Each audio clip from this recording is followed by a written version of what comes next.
lo cierro. Radio Nacional, Tela, mi canal 7, cierra. Radio Nacional, Tela, mi canal 7, cierra. Que vayan y ganen en el mercado.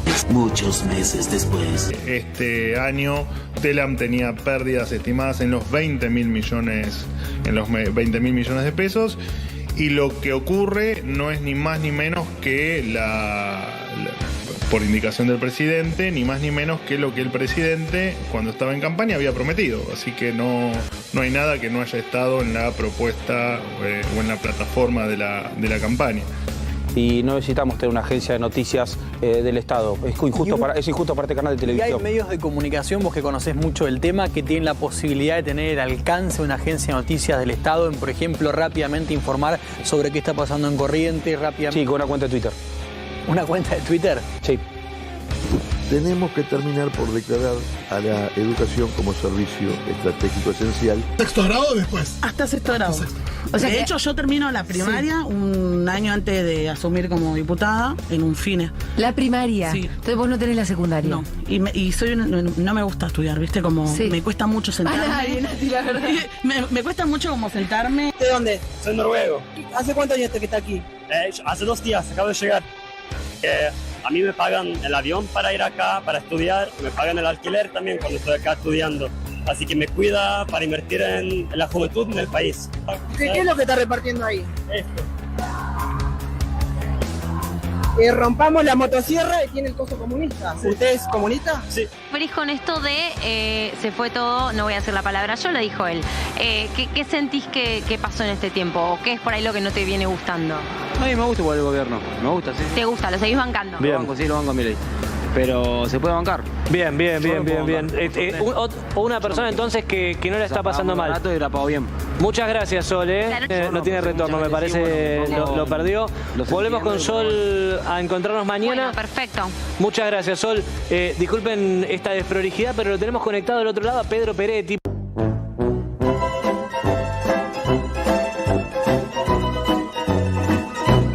Si los gobernadores no están dispuestos a hacer un esfuerzo, estamos jodidos.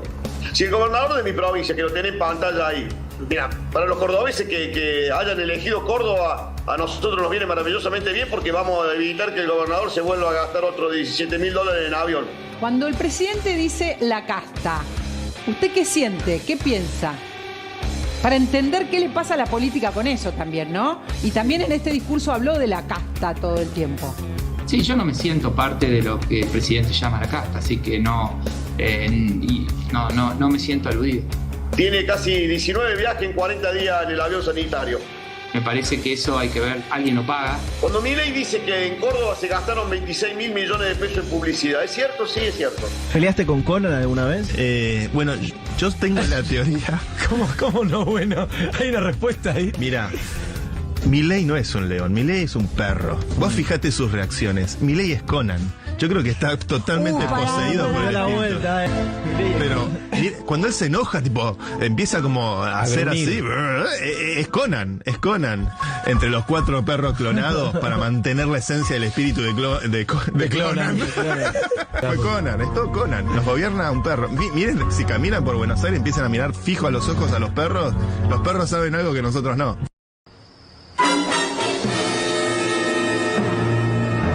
Y a su vez, eliminaremos el financiamiento público de los partidos políticos.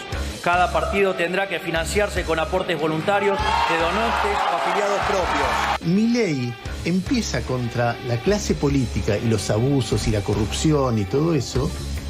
Y lo que me pasó en el discurso, que en un momento me pareció que me gustaba lo que estaba diciendo. Sentí como que, lo que este tipo está diciendo está bien. Está marcando algo que es espantoso. Y cuando fue dando medidas, por ejemplo, no se viaja más en avión privado. Yo dije, eso está bien. Cuando dijo, vamos a meter la justicia electoral en los sindicatos para que haya elecciones libres, dije, eso está bien. Y cuando dijo, y así puedo decir 6 o 7 momentos que yo decía, eso está bien. No hay cambio cultural, los argentinos quieren vivir mejor. Lo quieren hace 20 años, hace 40 y lo quieren hoy. Lo que hay es cambio en el liderazgo. Pero los argentinos quieren lo mismo que querían hace 20 y 40 años. Prosperidad y dirigentes políticos que no los engañen. Nosotros no somos el gobierno de la continuidad, somos el verdadero gobierno de la transformación. Pero esta voluntad de transformar no implica saltar al abismo o experimentar con recetas esotéricas, anacrónicas, importadas o fracasadas, por impactantes que parezcan. Los bonaerenses decidieron y expresaron contundentemente que los problemas no se solucionan con motosierra, ni con dinamita, ni con ajustes. Hay que corregir las deformidades del Estado, no hay que explotar el Estado, hay que corregir las deformidades. Porque si no es como si yo te digo, bueno, ahora salta un escándalo de corrupción en ANSES, cerremos ANSES. ¡Afuera! Digo, no tengo que corregir ANSES, porque si no, no voy a poder pagar las jubilaciones. Está pasando hoy con Telam, por ejemplo. Bueno, es ¿no? lo mismo, Digo, es lo mismo. ¿Hay excesos? Evidentemente había problemas. ¿Hay excesos en Telam? Sí. Si miran por la ventana, hay tabla.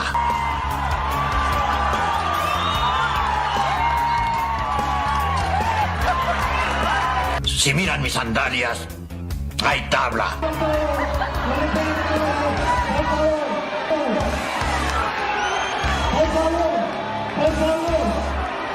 Si sacan menos de 9, sea quien sea, hay tabla. Una vez un dirigente. Todo esto pasó en la Argentina, en este día lunes.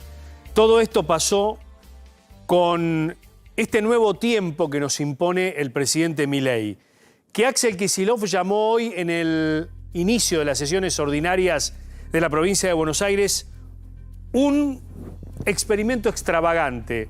Yo no sé si es un experimento extravagante, pero sí estamos frente a un nuevo tiempo, a un nuevo lenguaje, a una nueva manera de ver el manejo del Estado y de ejecutar el manejo del Estado. Y también estamos en presencia de una nueva grieta, la grieta que nos impone este hombre que el viernes habló durante más de 70 minutos y propone que del otro lado está la casta y de este lado está quienes quieren el verdadero cambio en la República Argentina. Hoy, esta foto que tengo aquí a mi derecha fue la foto de la Casa Rosada. Estos 3 dirigentes funcionarios que el presidente nombró el pasado viernes y que tienen la llave para acordar con las 24 provincias, con los 24 distritos. Acordar que me cuentan que hay una nueva versión de la ley ómnibus, una nueva versión de la ley puntos, bases y puntos de partida para la libertad de Argentina, parafraseando a Alberdi, y que va a tener algunos retoques que van a ser presentados en el Congreso y además un paquete de alivio fiscal.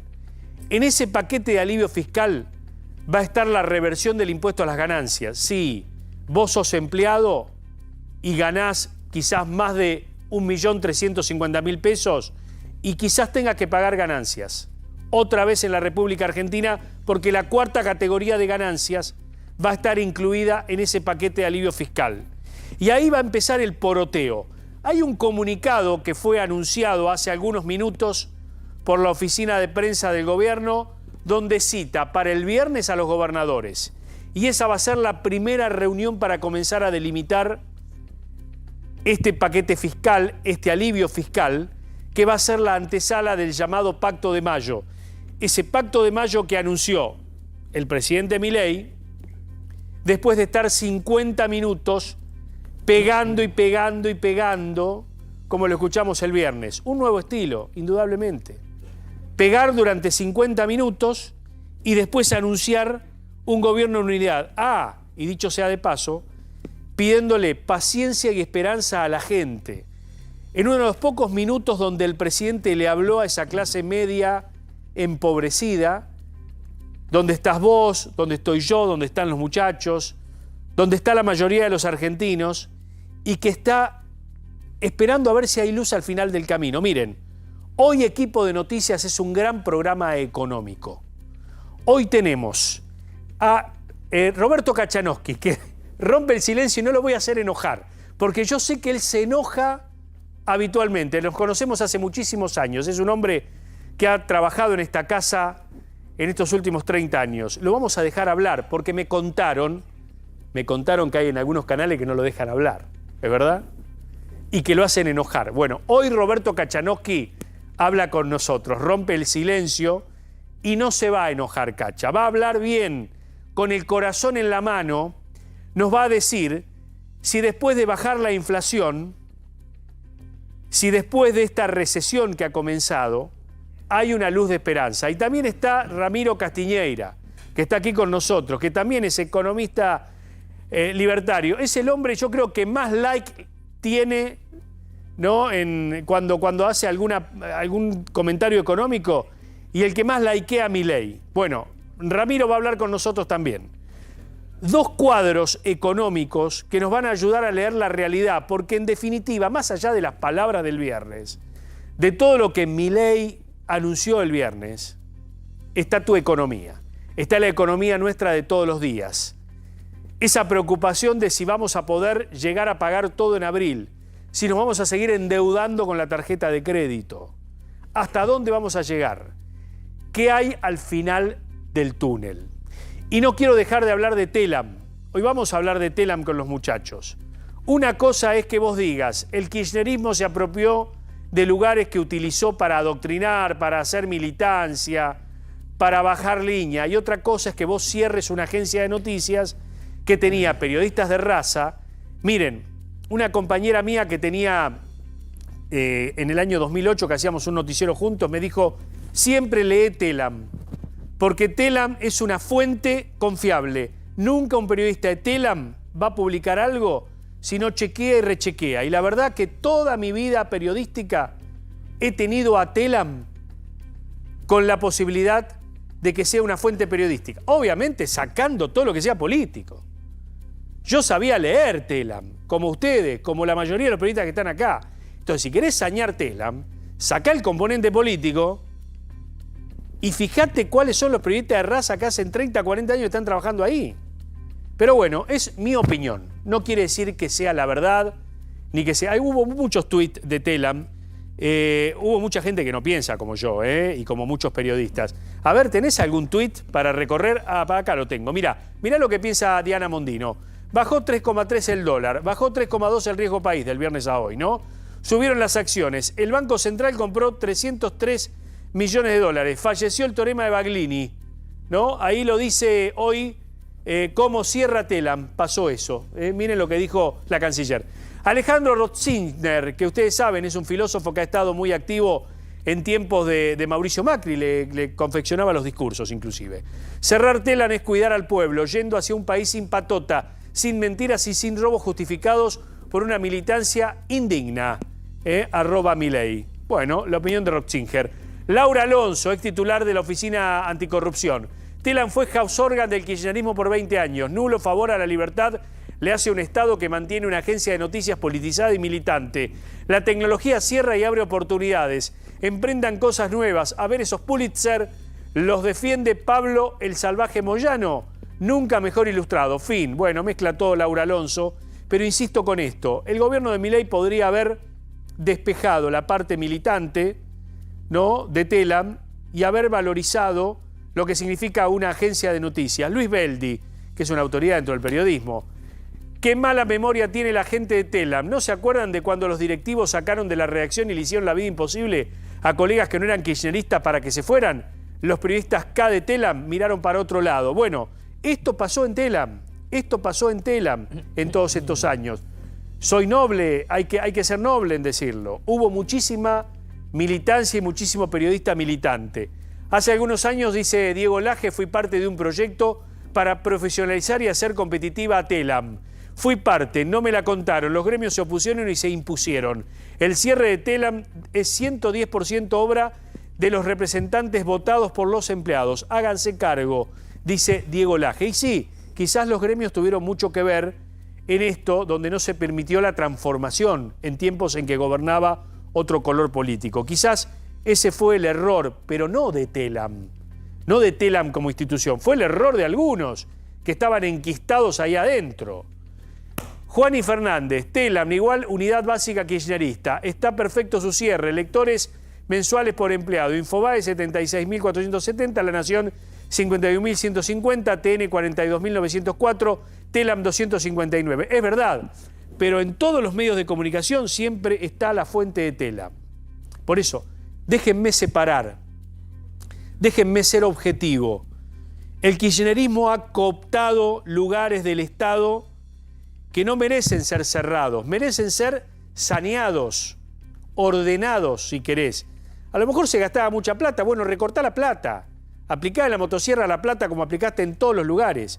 Lo intentó Mauricio Macri, no pudo con los periodistas militantes, pero hay alternativas, hay sumarios, digo, ¿tenés alternativas cuando detectás el periodismo militante que realmente ha complicado a nuestra labor en estos 20 años? Porque nos ha obligado a estar de un lado y del otro, o estar de un lado y del otro, en desmedro del verdadero origen del periodismo y del verdadero elemento fundamental del periodismo, que es la objetividad. Yo quería decir esto porque no quiero entrar en ese progresismo donde ahora todos se golpean el pecho y defendamos a Telam. Telam hay que defenderla, pero como tenemos que defender cualquier medio de comunicación. Ahora, si realmente había periodismo militante, había adoctrinamiento, eso es lo que tiene que sanear el gobierno de Javier Milei. 21 a 24 minutos, le doy la bienvenida al equipo y vamos a sumar hoy a Luis Rosuales y a Pablo Caruso que se suman. ¿Cómo les va? Hola, Mariano. Bienvenidos, muchachos. Bien. Se agranda equipo de noticias, Experimento para extravagante. estas 2 horas. Experimento extravagante. Experimento extravagante, dijo Kicillof. Experimento extravagante fue el kirchnerismo aquí en la Argentina. Bueno. Tenemos la inflación más alta del mundo. Sí. Casi más del 50% de pobres. El experimento extravagante fue el kirchnerismo, del que Kicillof fue su ministro de Economía estrella. Sí. Un neomarxista que tradujo a Keynes al marxismo. Eso es un experimento extravagante. Sí. Aplicar las ideas de Alberti no es un experimento extravagante. Puede ser las formas, pero las ideas de Alberti tuvieron como resultado el país más rico per cápita del mundo, después de 1 o 2 generaciones. Sí. El experimento extravagante de Kicillof, en el siglo XXI, 2024, termina con un país lleno de pobres. Entonces, ¿cuál es el experimento extravagante? Ahora, los salarios medidos en dólares en el año 2015 son los más altos de la región. A mí lo que me Depende preocupa, de qué dólar tomes. A mí lo que me preocupa, Mariano, es cuando, en vez de analizar políticas públicas y tratar de ofrecerle a la gente una mirada de mayor comprensión, se utilizan distintas maneras de denominar o con las personalidades, o con tratar de decir que un espacio político es mala palabra, o de por sí es una cosa que no funciona, en lugar de analizar el sentido de las políticas públicas que se han tomado.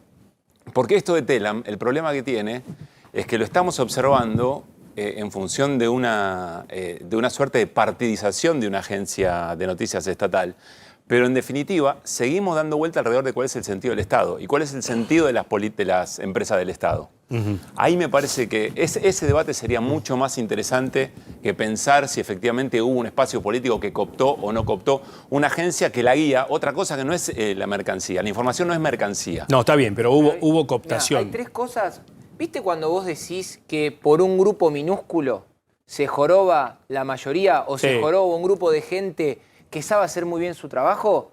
Esto lo está pasando en Telam. Te voy a dar 3 hitos. En 2015, la agencia de noticias Telam, durante la gestión de Cristina Fernández de Kirchner, publicó de forma ilegal datos del vuelo de Damián Pacher. ¿Se acuerdan? El periodista que había escrito en Twitter que Nisman había muerto. Publicaron la captura de los registros de su vuelo yéndose a Uruguay. Algo que es información privada. Claro. No lo podés conseguir. Es una cuestión ilegal. En 2018, la agencia de noticias Telam contrató en la Patagonia a un periodista que se encargó, por más que tuvo el dato preciso dónde estaba el cuerpo de Santiago Maldonado, de difundir distintas versiones que entorpecían la causa. En 2021, la agencia de noticias Telam no dijo ni una palabra sobre la fiesta de Olivos. Todo ese contexto, pero eso no justifica. Estoy diciendo, todo ese contexto ensucia a una agencia donde tenés un montón de periodistas que son excelentes. Por ejemplo, yo conozco 2. Uno lo conocés vos, Ariel Sack, Valeria Serrat, que son señores Carlito periodistas. Joseph. Pasa eso. Se agarran de una construcción que se hace por politización de un sector minúsculo para atacar una agencia que es... Claro, podríamos ejemplo. estar toda la noche discutiendo. Me parece que esto no le va a arreglar la vida a la gente. Digo que discutamos Telam, sí, Telam no.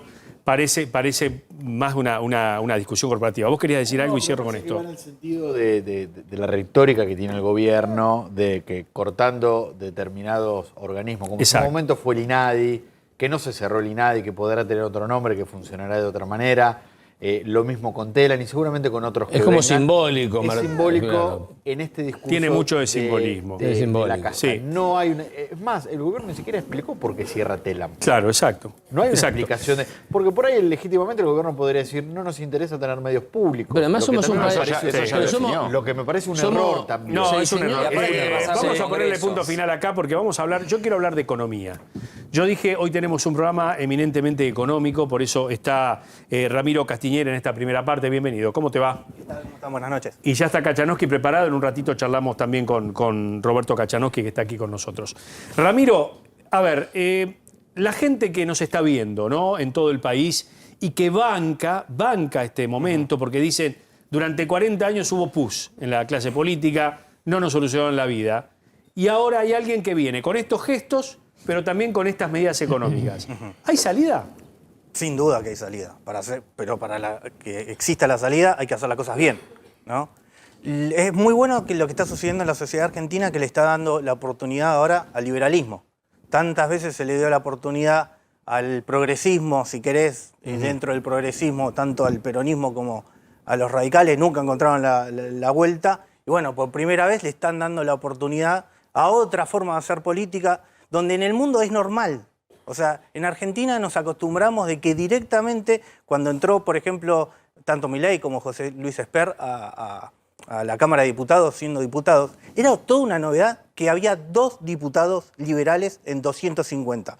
Ahí había otros más dentro de los otros grupos, pero expresamente que se decían, soy liberal, 2 diputados, era una novedad. En los países desarrollados, vos tenés media bancada liberal, si no es que directamente son gobiernos con Está bien, mayoría. pero la pregunta es concreta. Entonces, no, pero ¿Hay no, salida? Pero ¿O no, es salida? menor, porque para hacer salida hay que hacer las cosas bien, y para hacer las cosas bien hay que abandonar una forma como estuvo Argentina haciendo política y como entendió el rol del Estado. El rol del Estado de gastar, de reventar las cuentas públicas, reventar al Banco Central, los que nos llevó a esta crisis, donde generó una destrucción.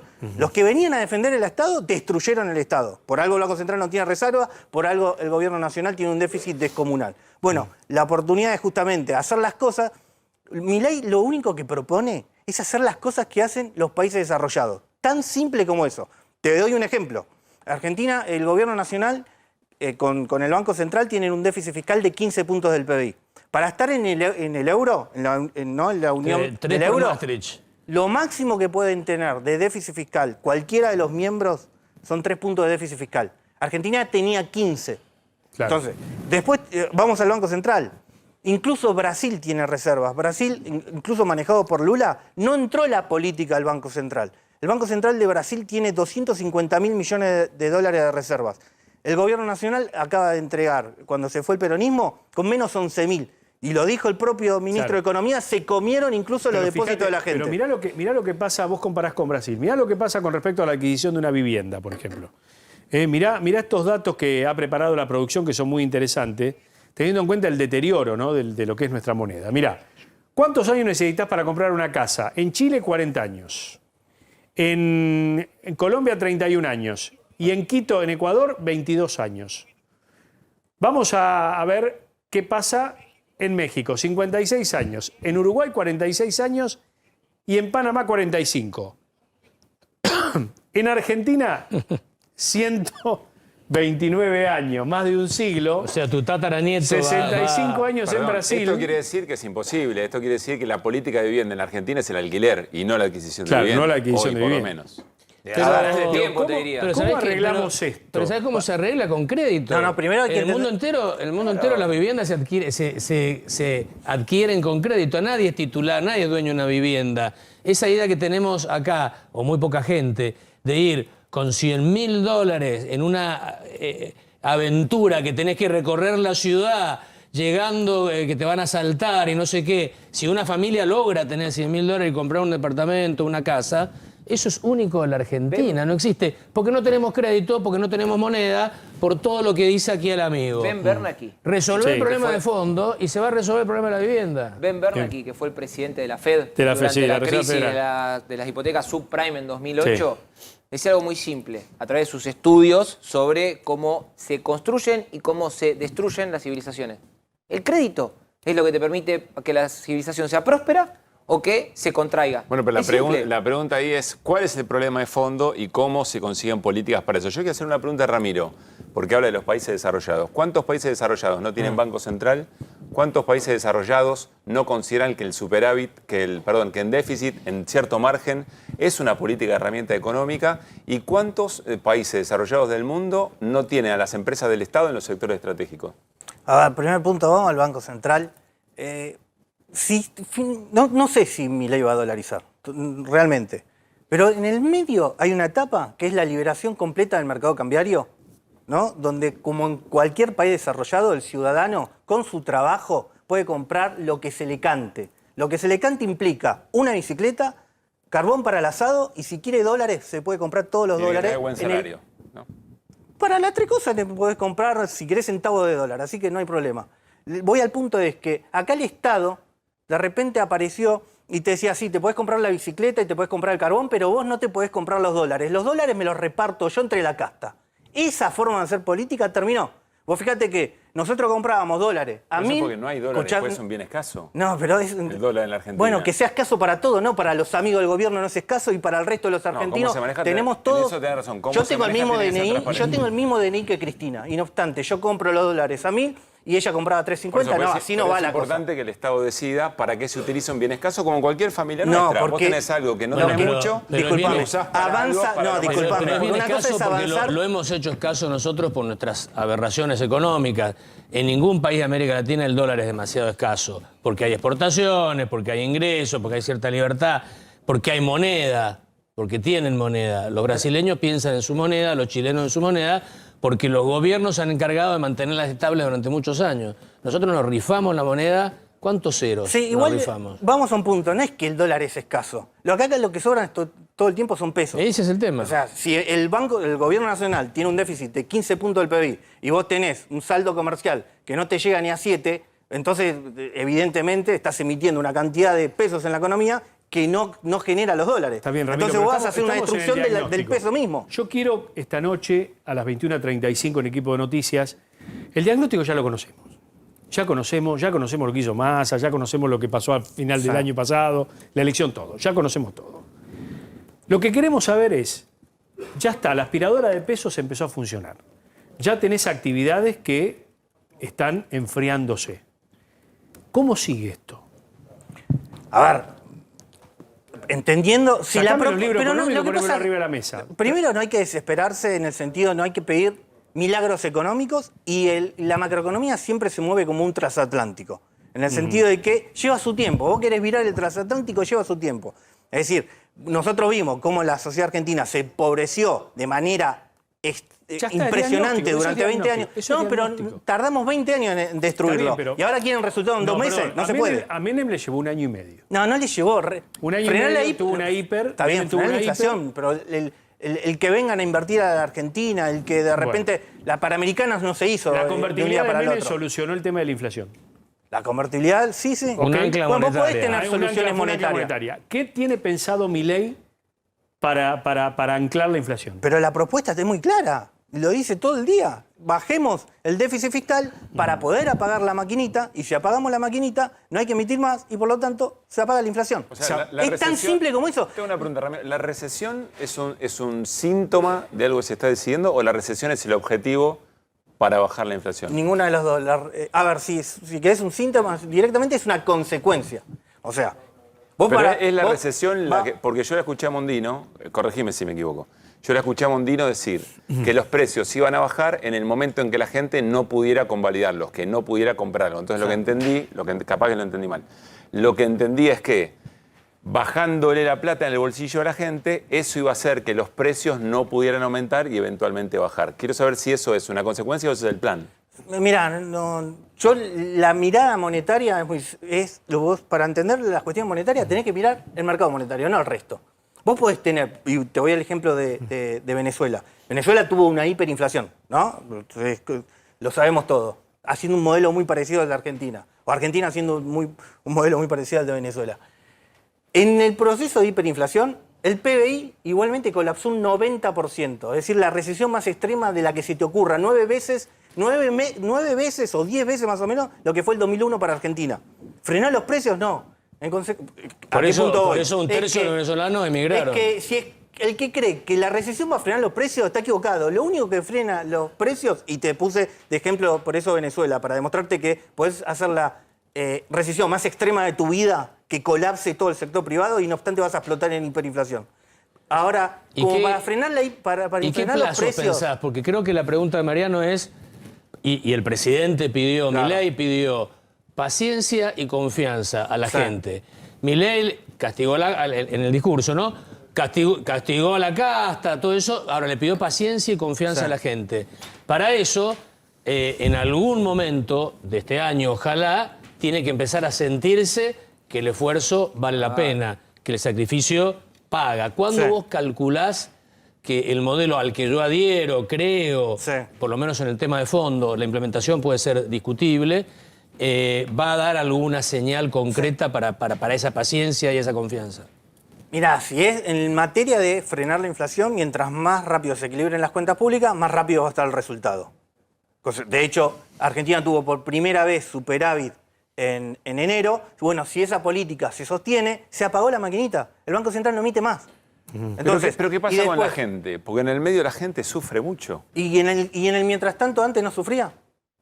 Bueno, había un gobierno que efectivamente entendió que tenía que sostener el mercado interno. Y que llevó la pobreza al 50% con toda esa lógica. No funcionó.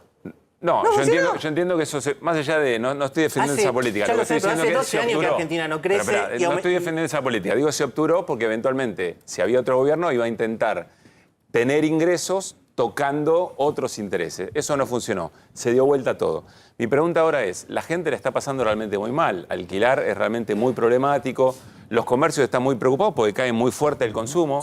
Cuando cae el consumo se echa gente. Si se echa gente, la gente tiene menos plata, la gente puede comprar menos cosas y así la rueda es muy negativa. Entonces mi pregunta es, ¿hasta dónde, incluso preguntaría, hasta dónde es humano estirar tanto los plazos de cómo se soluciona si en el medio quien está pagando efectivamente y con sufrimiento es la gente?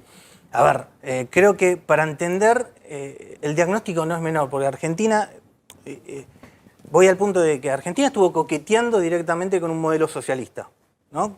Copiando según los manuales, el socialismo es otra cosa, pero bueno, está bien, ponele. Enarbolando las ideas de Cuba y Venezuela, de hecho hasta le replicábamos las mismas ideas de control de precios, control de cambios, control de importaciones y toda la lógica de controlar el sector privado a nivel locura. Y haciendo negocios con Venezuela. Por supuesto, porque mientras más controlás, entonces vos sos el que vende los permisos. Entonces, pero obviamente... los países desarrollados que mencionabas no tienen un Estado que regula efectivamente cómo funciona el sector privado y que evita monopolios y grandes concentraciones.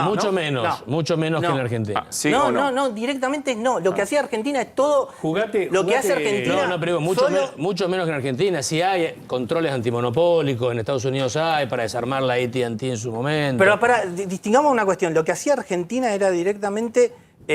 cuestiones que copian, Argentina copiaba directamente o dictaduras o regímenes totalitarios. Absolutamente. Bien. Bueno, eso no lo hace ningún... Por eso, la lógica de que se cree el sector, que en Argentina se controla el sector privado, no se hace así. Lo que se hace es respetar las libertades individuales y económicas de todos los ciudadanos. Bien. Ramiro, gracias, por tu presencia. Por favor. Seguiremos hablando seguramente. Cuando quieras. Bueno, a ver, buscame la barrida de último momento porque Martín Angulo tiene una información judicial de último momento.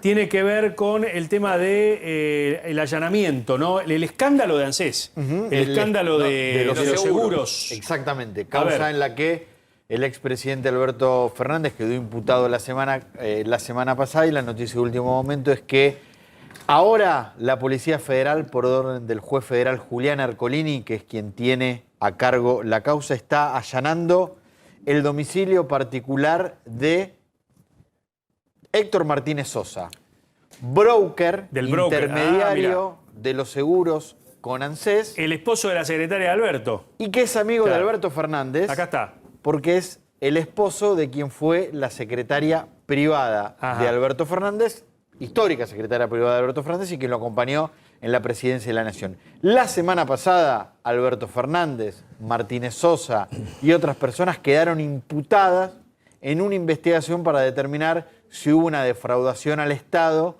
con la contratación de Nación Seguros respecto de créditos que daba el ANSES y con la intermediación de broker. Martínez Sosa, este hombre que vemos en pantalla, es uno de esos brokers que intervino en las operaciones, que según la investigación judicial y según las denuncias que se presentaron, cobró una comisión del 17%, superior a la del mercado. Inclusive Osvaldo Giordano, ex titular de ANSES del gobierno de Javier Milei, hoy públicamente dijo que la operatoria de la contratación de seguros era más cara que otras formas de tener asegurados esos créditos. Bueno, en esta causa judicial que tiene algunos días, en estos momentos la Policía Federal está allanando el domicilio particular. De Martínez Sosa. Yo no descartaría que hay otros procedimientos también que se pueden estar realizando en búsqueda de información en esta ¿Raberta está imputada ya? No. Es más, creo que el gobierno no denunció a Raberta. Denunció a otros funcionarios de ANSES de otra línea. De todas formas, vos sabés que en toda investigación judicial, más allá de quienes estén imputados, después la misma causa te va llevando a descartar esas imputaciones o sumar eventualmente a otras personas como imputados. Bien, que también ahora se conoció que el hermano de la secretaria de Alberto Fernández también se dedicaba a la venta de terrenos fiscales en la zona de Vaca Muerta. Entonces, esa investigación que ahora está por Nación Seguros puede ampliarse hacia otros negocios que le habrían permitido tener a la familia Cantero por su cercanía con el expresidente. Epa, bueno, gracias, Gonzalo. Ya está con nosotros el gran Roberto Kachanowski. Bienvenido, Roberto, ¿qué tal? Bien, lo de gran no hace falta. ¿No? No. Bueno, ¿te hicieron enojar en otros canales? A mí me hace enojar cuando... A ver, yo estoy sacrificando tiempo hoy, por ejemplo, obvio, claro, de mi familia, ¿sí? Entonces que vos le decís a la producción, mirá, yo voy pero quiero poder hablar, quiero tanto tiempo, porque si no, me quedo en mi casa. Y no cumplen la palabra. Es como si el invitado fuese un relleno y la estrella es el periodista. No sé si me explico, ¿sí? Entonces eso me saca, porque me hacen perder el tiempo de mi vida. El tiempo es un bien escaso. Totalmente. Y te hacen perder el tiempo. Exacto. Entonces, y además me parece una falta de respeto. Somos un país donde la palabra no tiene mucho valor, ¿no?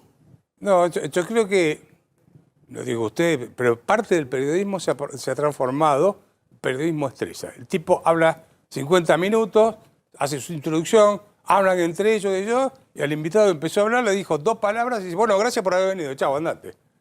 Es una cosa, si no son los nuevos tiempos de la televisión. Bueno, no va a pasar. No sé si son los nuevos tiempos de la televisión desaparece directamente. Tal cual.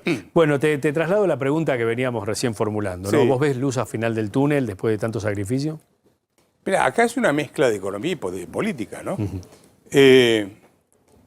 A ver, si uno... El problema es, como dice mi amigo José Venegas, ¿qué hacemos? ¿Escuchamos el sermón del cura o lo que hace el cura?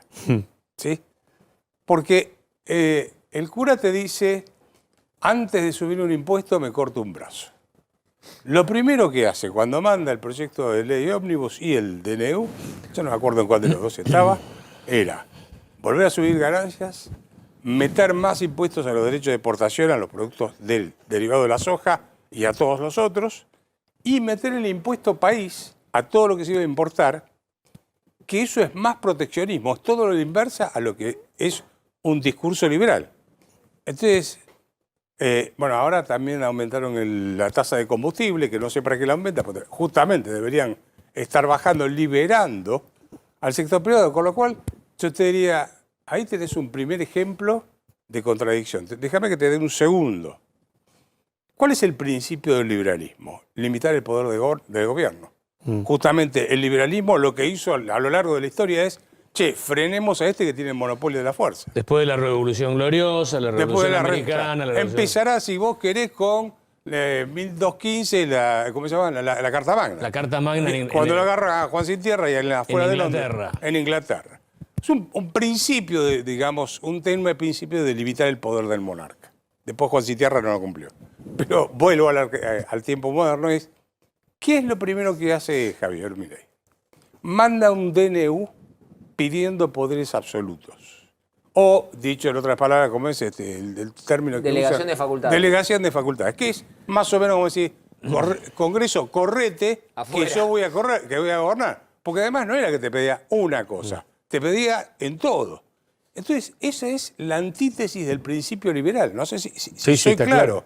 Justamente, el principio de una república liberal es el check and balances. El control de uno se controla al otro. El ejecutivo hace, pero lo controla el legislativo y al mismo tiempo... Ahora, Roberto, me pongo en la cabeza. Déjame terminar. Sí. Y la justicia después termina decidiendo.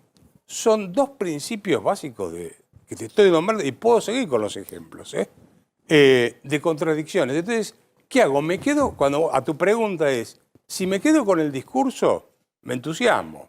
Si me quedo con lo que hace, me deprimo. ¿Qué crees que te Claro. diga? ¿Se entiende? Me pongo en la cabeza de Milei y Milei dice, bueno, para llevar adelante mi plan, todo lo que le prometí a la gente, yo tengo que tomar determinado tipo de decisiones, un conjunto de decisiones muy rápido y ya. Y tengo al Congreso Nacional que no está acompañando, que no está haciendo la lectura que hizo la sociedad, digamos. Si no, no funcionan Bueno, esas no medidas. coincido ¿Cómo con la se última. resuelve el dilema? Para, digamos? ¿es la lectura de la sociedad? A ver, si yo tengo 56% de los votos. Primero, el hecho de que tengas los votos no te da derecho a hacer lo que quieras. ¿Estamos de acuerdo? Yo me acuerdo a Cristina Kirchner, la 125, diciendo, o sea, era una ley, era un tema impositivo que tenía que pasar por el Congreso, por Constitución. O sea, a pesar que tengo 54% de los votos, voy a mandar. La voy a mandar. La concesión del monarca, ¿viste? O sea, yo te concedo, mira, que puedas discutir, pero el monarca acá soy yo porque tengo los votos. No es así. Ahora, Javier tiene el 56% de los votos, tiene el 30% y 26 prestados de gente que no quería que ganase el kirchnerismo y le dio el voto a él. Pero algunos están en el gobierno de ese 20 y algo prestado. Bueno, Patricia, agarremos, Petri. si revisás, cuando me preguntás cuál es el futuro de esto, yo te digo, bueno, yo reviso el gabinete. Y te digo, ¿cuántos liberales de tradición liberal encontrás en el gabinete? Mondino. Una, nada más. No hay más.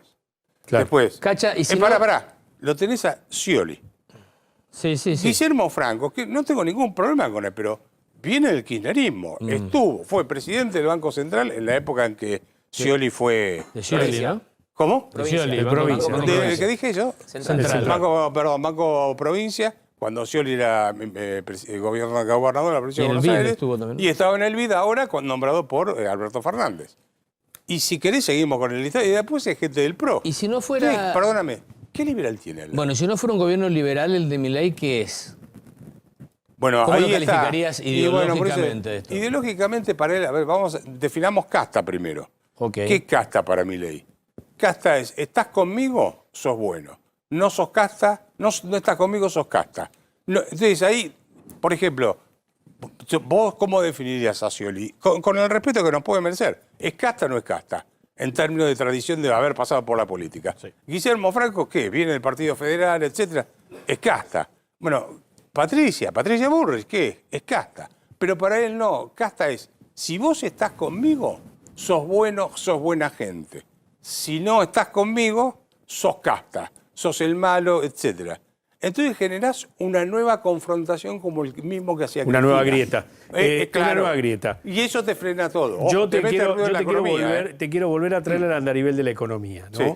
Recién hablábamos con el economista anterior de recesión, hablábamos de Con Ramiro enfriamiento Castiñera, sí, con Ramiro. muy Hablábamos de enfriamiento de la economía, hablábamos de recesión, hay actividades que se han retraído. ¿Vos pensás que este es el camino para bajar la inflación o hace falta un plan de estabilización? Hace falta un plan económico. ¿Cómo? Hace falta un plan económico. No hay plan económico. A mi juicio no hay un plan económico. ¿Qué es plan esto? económico es decir, yo voy a tomar esta medida.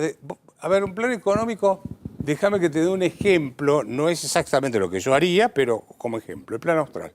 El plan austral fue anunciado en su momento, se dijo se va a hacer esto. Alfonsín salió en la Casa Rosada al balcón, dijo economía de guerra, vamos a bajar el gasto público, etcétera. Generó un shock de confianza. Eso fue un plan económico. Después no funcionó porque primero que estaba mal diagramado y segundo que tampoco hicieron lo que dijeron que iban a hacer. Pero no importa. Y lo del viernes pasado no fue eso. No, lo del viernes pasado, no.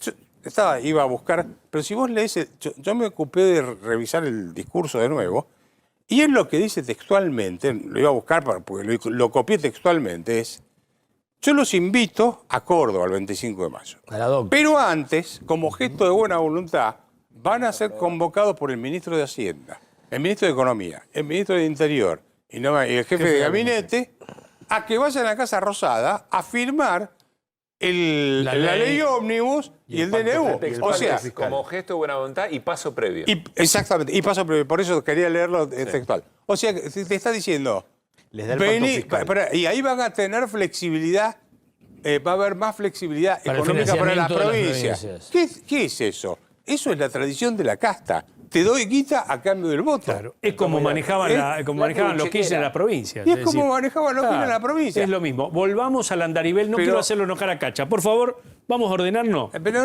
me parece Volvamos al que tema esto del es plan importante. Es importante porque, de nuevo, vuelvo al primer punto. ¿A quién escucho?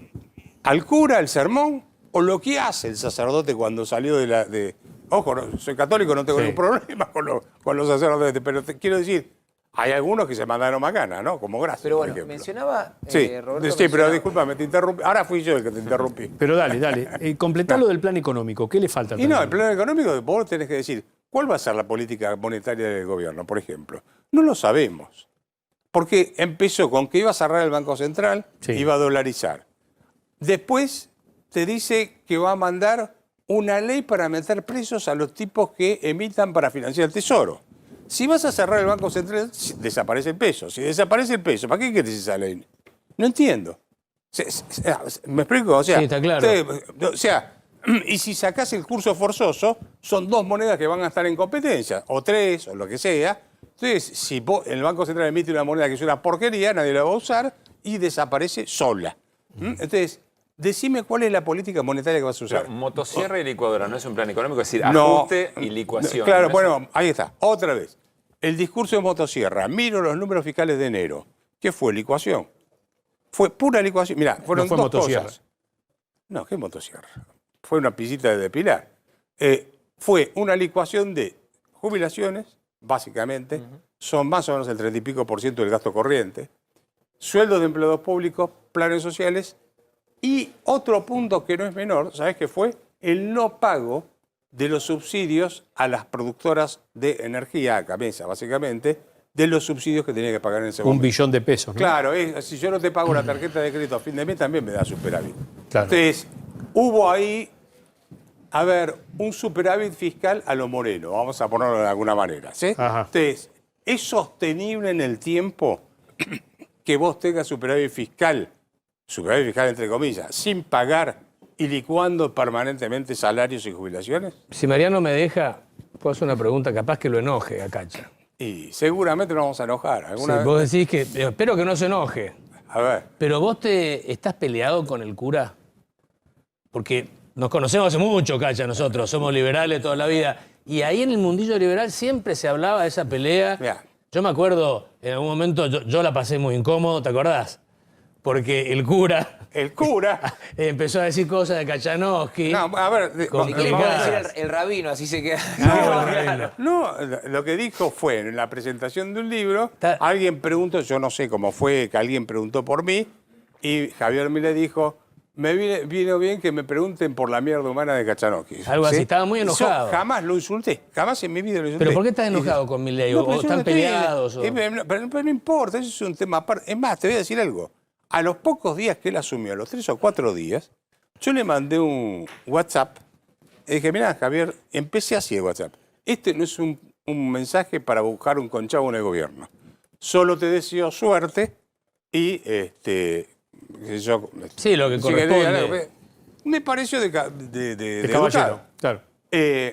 Bueno, enseguida me contestó, me gustaría recuperar la relación. Que yo dije, encantado, pero vas a tener que escuchar que este viejo meado opine diferente. Porque vos sabés que yo opino en cosas diferentes y no me voy a casar.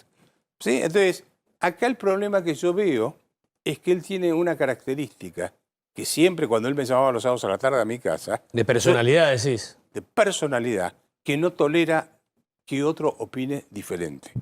No tolera eso. O sea, es algo que lo supera. Entonces, y yo le decía, pero mirá, vos vas a generar un problema. Y entonces, ¿qué es lo que ocurre hoy si vos opinás algo en contra de él en las redes?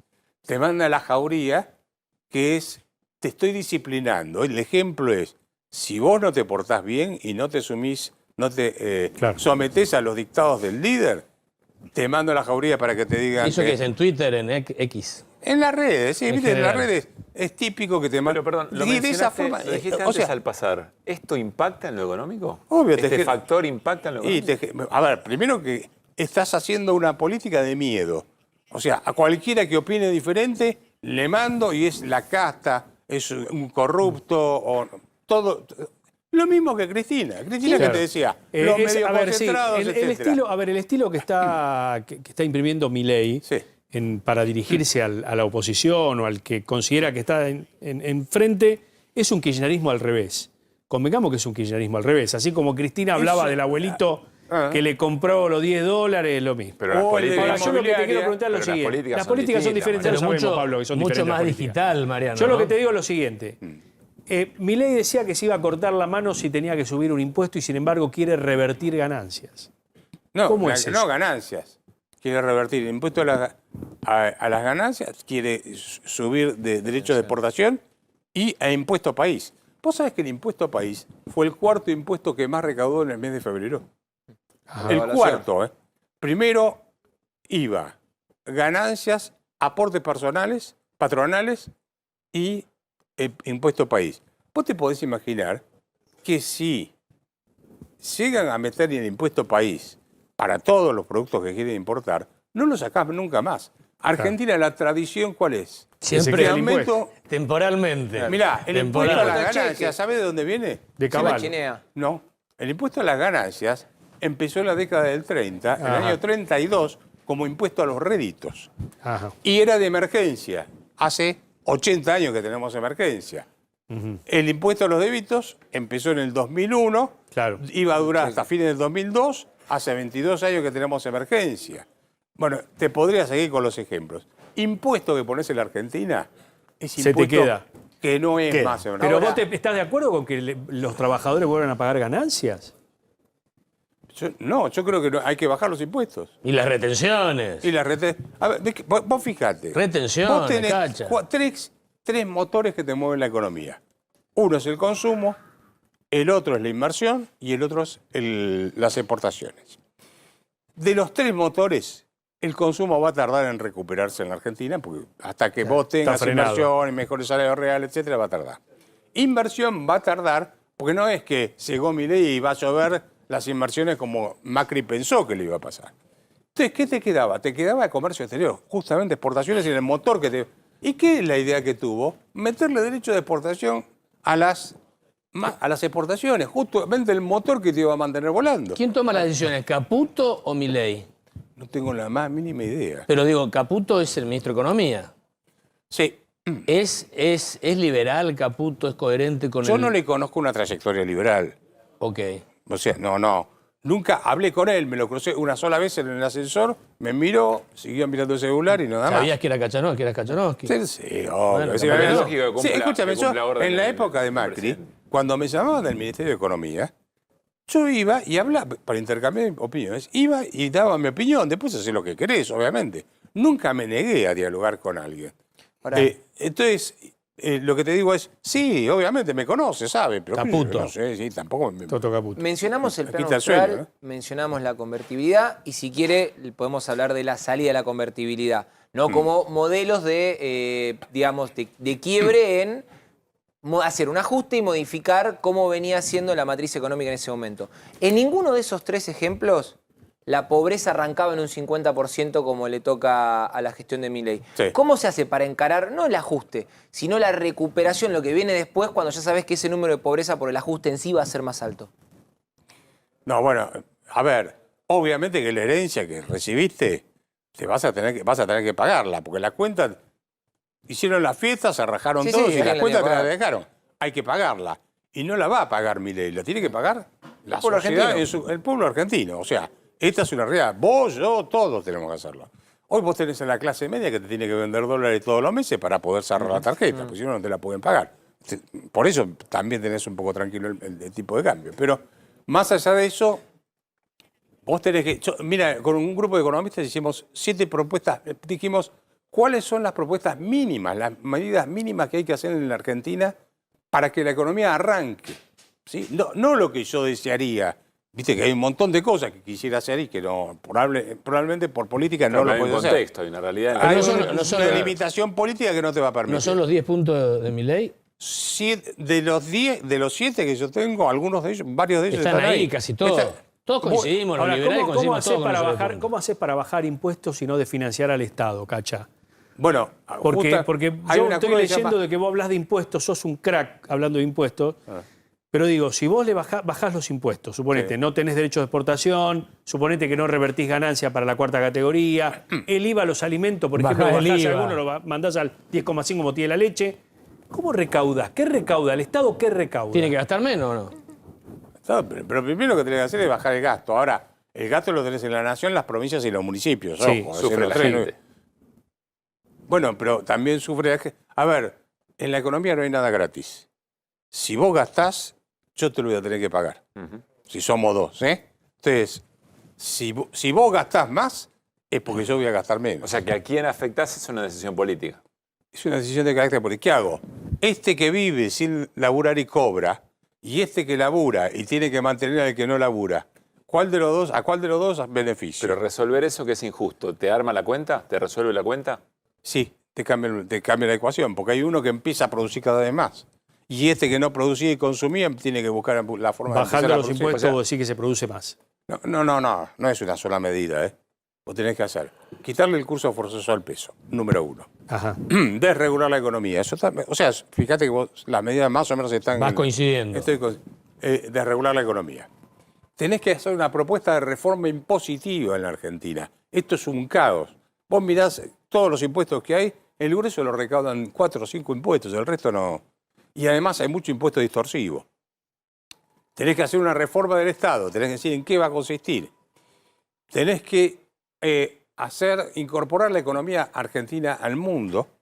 Tenés que hacer una reforma laboral, que también coincido, pero ¿en qué consiste la reforma laboral? En echar gente no, en terminar con la industria del juicio, básicamente. Claro. Esa es la idea En la básica. pelea, Ahora, el capítulo laboral ese de que una pyme pueda tomar 5 monotributistas, ¿es una buena medida para aquel que tiene un comercio chico? Es una opción. Yo hubiese ido por otro lado, pero no importa. Es un primer paso. Pero por eso digo, a ver, hay cosas que son discutibles porque son de cuestiones técnicas. Como decir, che, mira, vamos a hacer esta reforma laboral para que las empresas quieran tomar personal. Y por ahí tenés cuestiones técnicas de debate. Esto ya no es liberalismo, es una O cuestión esto técnica. se probó no sé dónde, no funcionó, hagamos este Claro, camino. probemos con... Che, a Claro. mí se me ocurre esta idea. Y ahí ya no entra la ideología, entra la técnica, vamos a poner una forma, la técnica económica, que es lo mejor que podemos hacer Hay para que ver qué es jurídico, qué no es jurídico. Después qué... una pregunta sobre el tema de reforma laboral y la industria del juicio. Por Sí. lo que uno conversa con las pymes, que están Sí. muy preocupadas. Una pyme deja de contratar porque tiene miedo a un juicio por indemnización o deja de contratar porque no hay mercado interno, porque no puede vender lo que produce. Las dos cosas. Bueno, te voy a decir, las dos cosas, pero no es un problema de mercado interno. Ahí déjame que después lo aclaremos. Pero el problema de la industria del juicio no es un tema menor y déjame que lo explique rápidamente. Yo laburo por a vos. Vos me rajás, me das la indemnización, etcétera. Yo entonces al tiempo aparezco con un abogado y te digo, mirá, vos me habías dado este celular para que yo usara y no estaba registrado como salario, era salario en negro. Te invocan un juicio y te hacen pomada. Se funden. Pero se funden. Claro, una pyme que... Dentro de 2 años. Mira, Estadísticamente hay pymes que cierran por juicios indemnizatorios, que cierran. Pero, ¿sabes? Las pymes que no abren por eso. Además de eso, conozco un montón de casos que te podría dar ejemplos. Cadena de supermercados, grande. Dice en un momento dado, che, mirá, sucursal Mar del Plata. Los cartones que están acá, cuando vienen los cartoneros, pongámoslo en este lugar acá para que los tipos, cuando pasen, se lo lleven. ¿Sí? Es una cuestión de una orden del gerente para que sea más fácil todo y no quedase todo desparramado. Aparece un cartonero y dice, esto era para mí relación de dependencia. Le hizo el juicio, se lo ganó. Es el cartonero más rico de Mar del Plata. Eso se lo hizo a una cadena grande de supermercados internacional. Si lo haces una pyme y lo mataste. La mataste. Eso es lo que estoy diciendo que hay que terminar. Ahora, Volvamos a lo del mercado interno. Mira, no te equivoques. Argentina va a salir por el lado de las exportaciones, no por el mercado de consumo interno. El consumo viene después que vos lograste inversiones.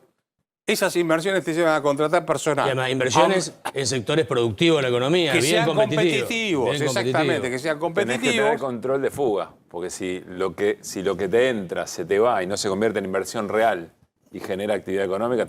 Y si es buen negocio, va a haber reinversión. Fuga de divisa, perdón. Claro, fuga de divisa. No, pero porque, a ver, si vos tenés seguridad jurídica, te invierte la gente. Y reinvierte. Y si no quiere reinvertir en un extranjero... ¿Da seguridad jurídica?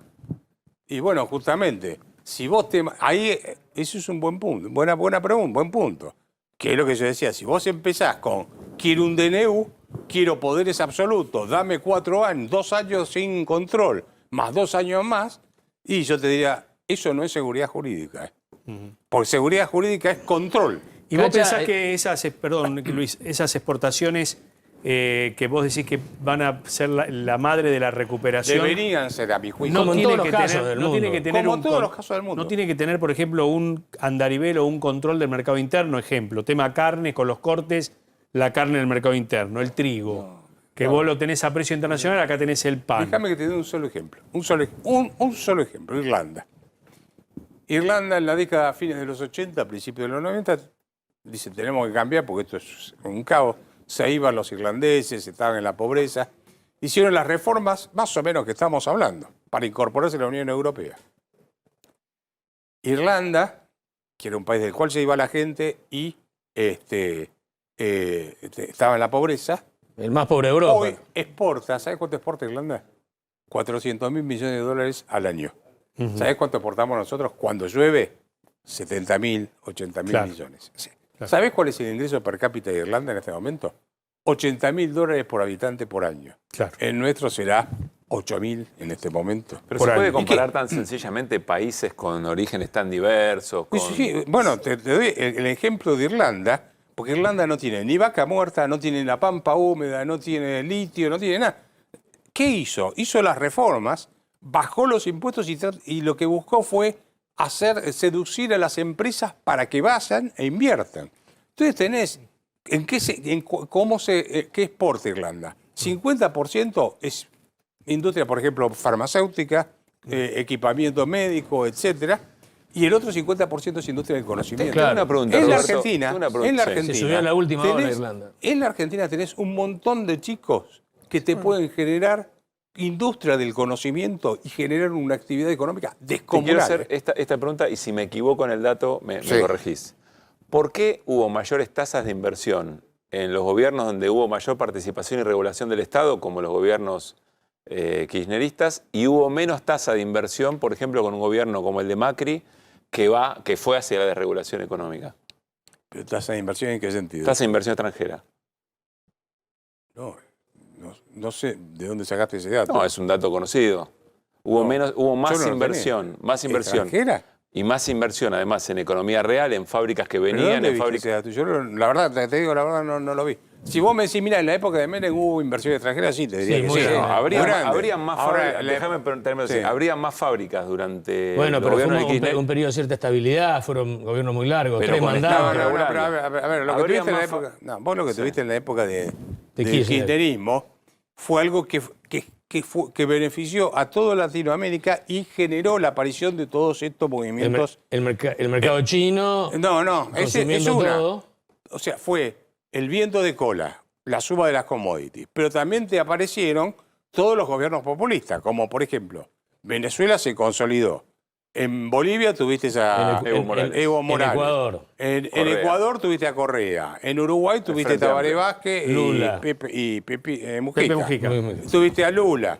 Tuviste después a Dilma Rousseff. ¿No? Sí, digo bien. En Chile tuviste a Bachelet. Fue una corriente donde hubo una oportunidad para que Latinoamérica invirtiese y creciera y se dilapidó en consumo. Entonces, claro, en ese momento como vos revoleabas plata porque tenías una caja gigante por las exportaciones y los derechos de exportación que cobrabas, había consumo interno. Se te acabó el viento de cola y estuviste frito. Ahora, Cacha... ¿Se entiende lo que...? Además, más allá de que el gobierno de Macri no hizo la reforma, ¿no es cierto? Cacha, te llevo a otro punto. Milei Sí, ¿se puede pedir agua o Sí, a ver, una copa para... O los invitados. Dejamos hablar, pero no te damos agua. Le comparto, Roberto, si no le molesta, le Dejamos comparto. hablar, pero no te damos agua. Cacha, Milei, es raro, ¿viste? entre nosotros los liberales decirle el presidente Milei. Suena raro todavía. Sí. Bueno, el presidente Milei... Vos y yo lo conocemos muchísimo. Muy bien. Y conocemos mucho. Lo conocemos al chiquito, personaje lo conocemos y chiquito. sabemos muy bien para dónde poder disparar. Exactamente. Bueno, Dale. el presidente Sigamos. Milei, digámosle así, el presidente Javier Milei, le pidió a la gente, a los argentinos, paciencia y confianza. ¿Cuánta paciencia y cuánta confianza se necesita? Es decir, con estas medidas que está tomando Milei / Caputo, ¿hasta cuánto se le puede exigir de confianza y de paciencia a la gente? Hasta ahora, ¿qué medida tomó? Bueno, Así devaluó. Bueno, a ver, justamente, otra de las contradicciones. Este dice, punto 1 del acuerdo de mayo. La propiedad es inviolable. Bueno, por empezar está la Constitución, así que no hace falta. Sí. Pero más allá de eso, si vos exportás, él puso el tipo de cambio oficial en 800 pesos. Sí. ¿Estamos de acuerdo? Sí. Y está por debajo del nivel de mercado, porque él mismo reconoció en el discurso del Congreso que el precio de mercado es el precio al cual se conseguían los dólares, que era el blue. Sí, achicó la brecha. Pero no importa, pero el tipo Sigue de estando cambio. retrasado. El tipo de cambio está atrasado, lo puso Claro. por debajo. Y además se ajusta por debajo de la tasa de inflación. ¿Y qué te dijo también durante la campaña? El peso es excremento que no sirve para abono. Entonces, Luis exporta. Y digo, soy Banco Central. ¿Qué te dice Milei? Luis, vení para acá. Vos exportaste tu trigo, dame los dólares que eran tuyos, que te dio Hans en Alemania por tu trigo, y yo te doy este excremento y encima te cobro un impuesto por haber exportado. Y encima te doy este excremento que vale menos de lo que se consigue en el mercado, de lo que cuesta en el mercado. Entonces, ahí hay otra confiscación de la propiedad. Por eso, de nuevo, ¿con qué me quedo? ¿Con el sermón del cura o con las medidas que toma el cura? Claro. A ver, acá tenemos un gráfico que creo que lo publicaste vos, de cómo es la recaudación, ¿no? IVA, Ahí está. ganancias. A ver, ¿nos traducís un poco esto? Eso, ¿Lo traes a la- este es, bueno, se quedó un poquito cortado, pero es el mes de febrero. Sí. Lo que hice fue agarrar parte de información que da la AFIP todos los meses y dije, bueno, a ver cuál es el ranking, cuáles son los impuestos que pasa por talón del total. El IVA es el más importante, después tenés ganancias, contribuciones patronales, porque tenés a contribuciones y aportes patronales, ¿no? Claro. Y finalmente, el cuarto lugar está impuesto país con casi 600.000 millones de pesos de Claro. recaudación. Todas estas... Perdóname, Sí. la recaudación de febrero, comparada contra enero, cayó un 6% en términos nominales. Ajá. Descontale la inflación y eso te está reflejando la caída en el nivel de actividad que tenés. Todo esto gestual y todas estas medidas, de alguna manera, que son para la tribuna o que realmente la gente dice, oh, mirá lo que hace con tal cosa, el viajar en un avión en clase turista, en el cerrar Telam de hoy, todo este tema de que los... ¿A vos te parece que se quedan a mitad de camino? Que, por ejemplo, los diputados deberían tener un salario más bajo, los senadores un salario más bajo. Bueno, el tema de ¿Ese sería el tema de ir contra la creo que casta o no? El tema de el gasto de los congresos El gasto es un tema que político. vos sabés muy bien, que Sí. lo vengo tratando desde hace Vos lo décadas. investigaste, la legislatura Tucumán, etc. No solo la nacional, la comparé con España, Sí, lo me hemos acuerdo. hablado, e inclusive después me tomé el trabajo de ver cuáles eran los costos por legislador de los congresos provinciales. El que más me espantó fue el de Tucumán. Me acuerdo. El de Tucumán que no es el sueldo del legislador, es el costo del sueldo más todos los costos O que sea, tiene el para... gasto Total. por legislador. Por legislador. Gasto total, ¿eh? Empleados, secretarios, etc. $100.000 mensuales. Epa. Me había dado en ese momento. Ahora tendría que hacer la cuenta de vuelta. Chaco tenías otra que también tiene una pobreza fenomenal, estaba en tercer lugar, creo, y eran, suponete, $80.000 mensuales, Por 90.000, ahora legislador. no recuerdo. Por legislador. Por legislador, por mes. Por legislador Por mes. Y entonces, vos decís, ojo que esto ya es un problema de las provincias. Y ahí sí es cierto, la política se transformó en un gran negocio de donde los congresos, vos fíjate que, por ejemplo, el Congreso de la Provincia de Buenos Aires, es lo que viene a ser ¿cómo se llama? El presupuesto, es un secreto de Estado. Claro. Solo podés conocer el número total. ¿Devuelve plata? la legislatura bonaerense, como por ley, tiene que recibir un porcentaje de los ingresos que tiene la provincia de Buenos Aires. Hay años que termina devolviendo dinero porque dice, la verdad que me quedó esta masa de plata que no gasté, tomá, te la devuelvo, gobierno bonaerense. Vos conocés la FURP. Con la FURP hemos viajado mucho a Texas. Texas es un estado importante, ¿no? Sí. Tiene 40 millones de habitantes. Sí. 60 es el tamaño de Argentina, no en PBI, sino en población. En población. 5 veces la economía argentina. Sí. 60% de la producción petrolera de Estados Unidos. ¿Sabés que la legislatura de Texas se reúne cada año? Cada 2 años. Cada es 2 decir, años. un año se reúne, otro año no se reúne. Los legisladores son ad honorem. Le pagan los viáticos. Cobran los viáticos, exactamente. Los viáticos. Bueno, pero eso es un país utópico. Bueno, pero es la legislatura de Texas. Eso es utópico. No se mete nadie en política si tiene que ir ad honorem. No se mete nadie en política. Viven de otra cosa, son empleados. Y no hay riesgo que si viven de otra cosa y toman decisiones, se involucre su negocio. Mira, no está tan mal Texas. Anda bastante mejor que Argentina, Texas. Mucho mejor que Chaco, mucho mejor que Formosa. Pero más allá de cómo anda, quiero saber si no se mezcla. Es Texas, confían todos. Digo, no sé si ese es un extremo. O sea, es mejor gente. Digo, no sé si son mejores personas. No sé si es un extremo, pero no estamos hablando de una república perdida, un estado chiquitito, una utopía. Estamos hablando de una economía hiperpujante, de las más ricas del mundo, que necesitan muchas menos leyes que la que necesita Catamarca. Es raro. Los tipos te agarran y te es dicen, raro. En Texas lo que te dicen los legisladores de, bueno, a ver, vos tampoco tenés que estar legislando todo el tiempo. ¿Cuáles son las leyes que necesitas de acá a 2 años? Te apruebo el presupuesto plurianual, las leyes que vos necesites, y si necesitan alguna cuestión en particular, se reúnen en el medio de esos 2 años, ¿no es cierto, Luis? Sí. O sea, pero es eso. Igual aclaremos que en ese estado particular la sociedad tiene tiene muy en claro lo que quiere. Impuestos bajos, libre portación, poder comprar armas y jugar al fútbol americano. O sea, cuando vos ya tenés como sociedad las cuestiones y el petróleo no lo toqués. No nos vayamos a sociedades ideales que a lo mejor la Argentina no va a llegar nunca. Me gustaría preguntarte 2 cosas casi sobre el final de la entrevista. La primera, ¿cuándo considerás que la inflación puede llegar a estar en un dígito? Y la otra pregunta es... ¿Un dígito qué? ¿Anual? En un dígito mensual. Sí. Y la otra pregunta es, ¿no te parece un retroceso volver a la jubilación privada en Argentina? Vamos por la primera. ¿Cuándo? Y depende del apretón monetario que tengas. Ahí yo tengo una duda, porque como están atrasando mucho el tipo de cambio oficial, no vas a hacer cosas que te vuelva a saltar en los próximos meses. Si tenés que devaluar de nuevo, ¿no es un fracaso para Milei? Y podría ser un fracaso, sí. Guarda con ese tema. Porque se trasladaría a precios. Y vas a tener un... Él dijo que no, creo. Bueno, es como en el ludo, vuelve al punto de partida. O volvés al punto... La cuenta que yo hice es que si vos te mantenés con este ritmo de inflación del 15%, cosas por el estilo, al mes de marzo es como llegabas con un dólar oficial como si en diciembre lo hubiese llevado en vez de 800 a 400 pesos. Ajá. ¿Sí? O sea, se te va licuando el tipo de cambio real. Eso sería una catástrofe para la gente que le puso el pecho al ajuste durante el verano y le está poniendo... Bueno, ahora. yo te digo, como economista, la cuenta, ojo, porque vos estás teniendo... A ver, acá liberaron todos los precios. El precio del tomate, el precio de la lechuga, el precio de cosas. ¿Y por qué el tipo de cambio no? Claro. Si es una mercadería como cualquier otra. Lo de las jubilaciones. Mirá, ahí yo voy a disentir con vos porque el Estado cuando me dijo que se iba a encargar de mi jubilación, lo único que hizo fue sumergirme en la pobreza. ¿Quién es el burócrata para pensar mejor que yo cómo tengo que ahorrar?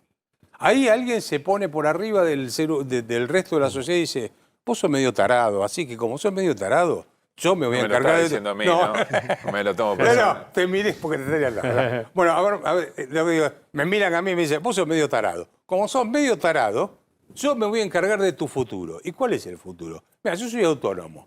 Si hoy me jubilo, ¿sabes cuánto ganaría? 200.000 pesos. No sé si pago la prepaga. Mirá, no sé si pago la prepaga con eso. Claro. Es una gran estafa eso. Gracias, Roberto, un placer. Gracias a ustedes por la invitación. Un placer tenerte. ¿La pasaste bien? La pasé bien y estoy sorprendido, pude hablar. ¿Viste? No se le interrumpió. Pero tomaste poca agua. No te podíamos bueno, te dimos poca estuvieron agua. bastante garroneros con el agua. Mirá cómo funciona la solidaridad. La distribución del ingreso. En este lugar, el el invitado es la estrella y la estrella es la noticia, como siempre ha sido en esta casa. Gracias por la Y invitación. información. Gracias, Roberto. No, por favor. Bueno, profe Rosales, Sí, señor. ¿a dónde me llevas? No sé ¿A si te dónde puedo voy? parar mucho. A un Yo mapa me necesito. No, quédate ahí. de acá. Quédate ahí. Quédate ahí, pero no tenemos mucho despliegue. A ver, No tenemos mucho despliegue.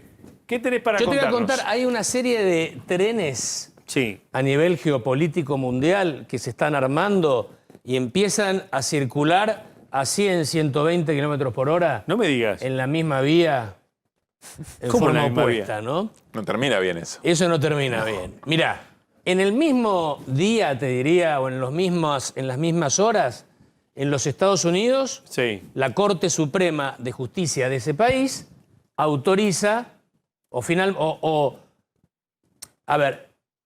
le da la posibilidad a Trump de ser candidato, desmintiendo, descartando una decisión de la Corte Suprema de uno de los estados, el de Colorado, que se lo imposibilitaba, se lo intentaba imposibilitar por todo este asunto de haber desconocido y haber hecho algunas acciones vinculadas al desconocimiento del resultado electoral del 2020 cuando él pierde su reelección.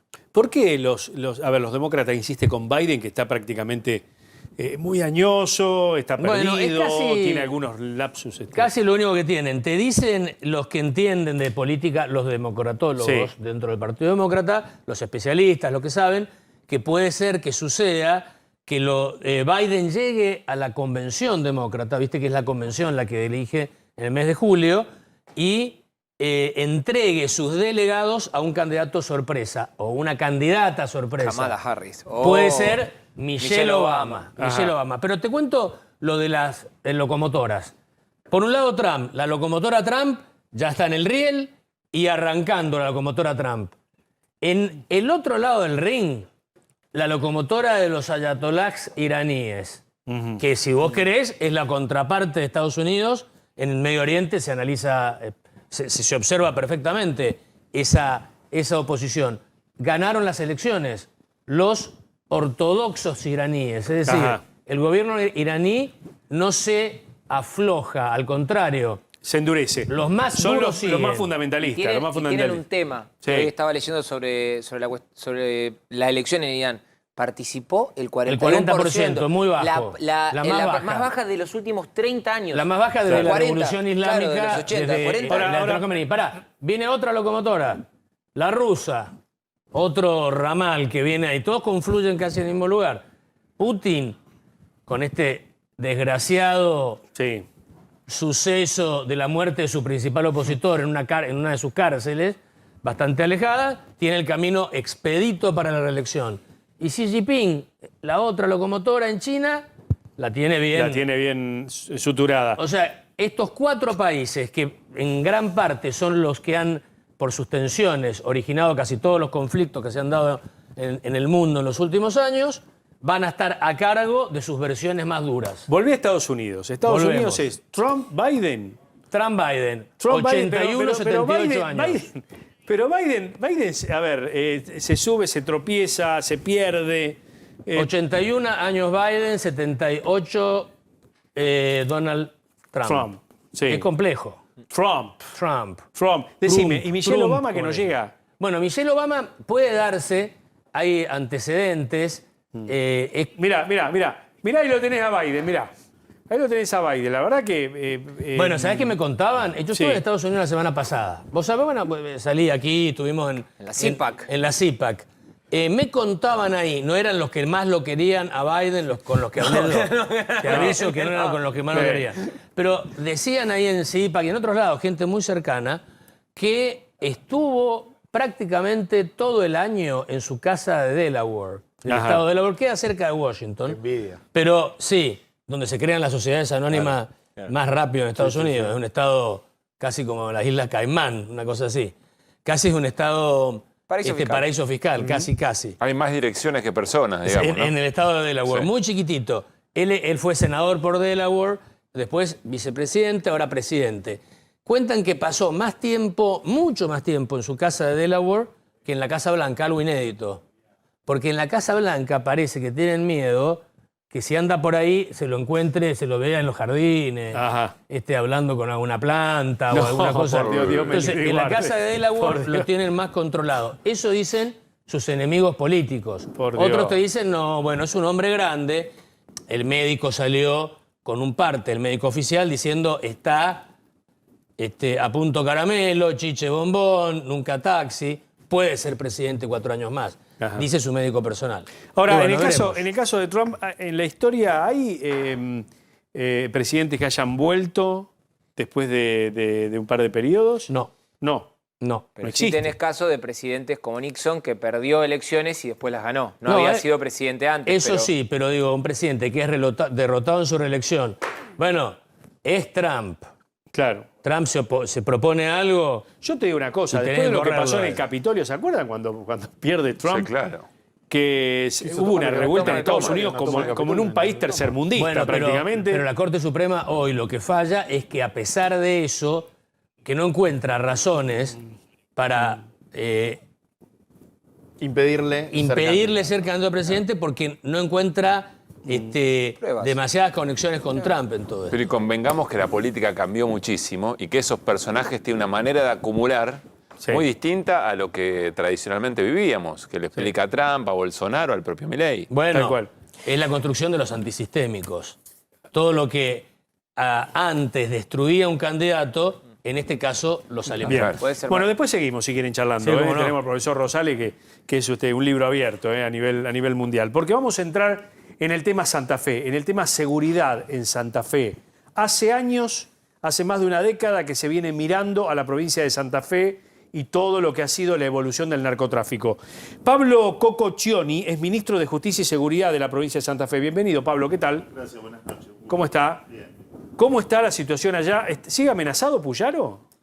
La verdad es que amenazados hemos estado Puyaro, todos los miembros de su gabinete y todos los miembros de su familia llegados desde el 11 de diciembre, pero bueno, se han tomado decisiones políticas de ir contra las mafias y no se va a ceder. ¿Y qué pasó en estos 70 días? ¿Qué han hecho ustedes para, tengo entendido, bajar los índices de homicidio, ¿no? En los primeros meses del año. A ver, yo soy muy cauto en el resultado porque vamos muy poco tiempo. Sí, puedo decirle que en toda la provincia de Santa Fe, en Rosario, en Santa Fe Capital y en todo el territorio, primer bimestre del año tiene menos de la mitad de los homicidios que tuvo el primer bimestre del año anterior, como para hacer una comparativa, pero somos muy cautos porque la verdad que además, otra cuestión, uno empieza en un contexto en el que había el 11 de diciembre unos niveles de homicidios, balaceras, violencia en la calle muy alto, y la verdad que aplacar eso también trae que ahora se pose la atención en otros fenómenos criminales que antes tal vez estaban opacados. Vamos, por ejemplo, contra el delito predatorio en calle ahora. Claro, el motochorro y demás. ¿Qué cambió?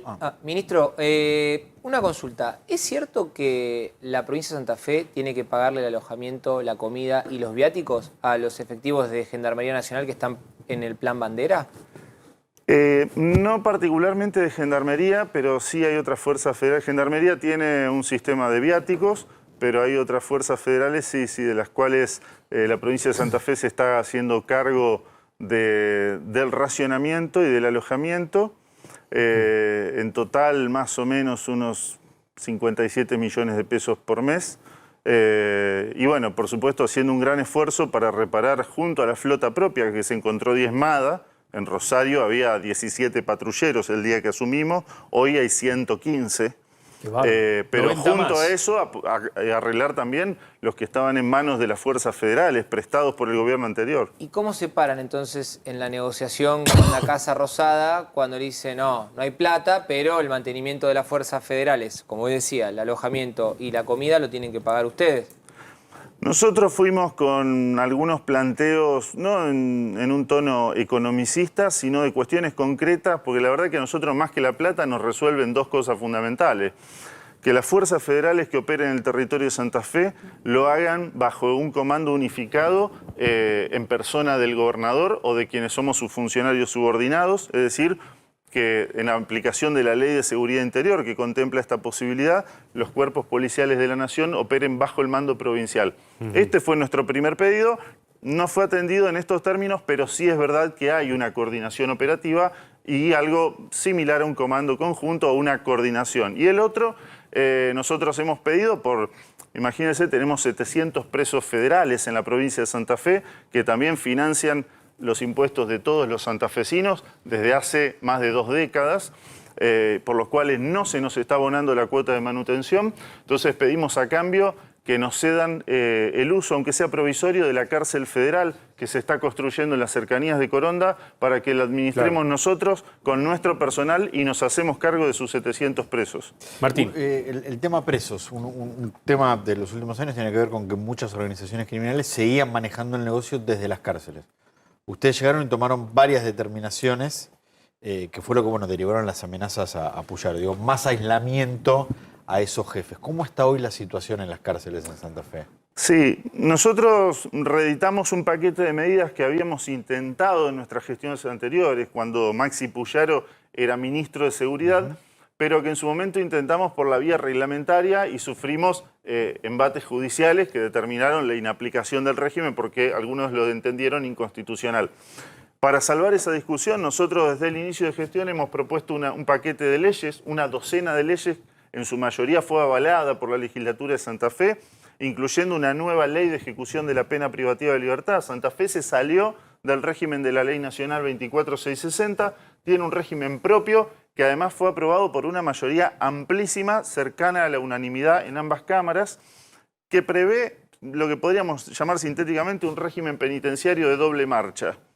Preso de mediana baja peligrosidad, primario, delitos contra la propiedad, un programa de resocialización, herramientas de inclusión social, capacitación laboral, pero presos de alto perfil, pertenecientes a bandas narcocriminales, sicarios, crimen organizado, un régimen diferenciado. ¿Cómo es este régimen diferenciado? Mucho más tiempo de aislamiento en solitario, no contacto con otras bandas, con sus propios familiares que estaban todos juntos, compartiendo incluso las visitas.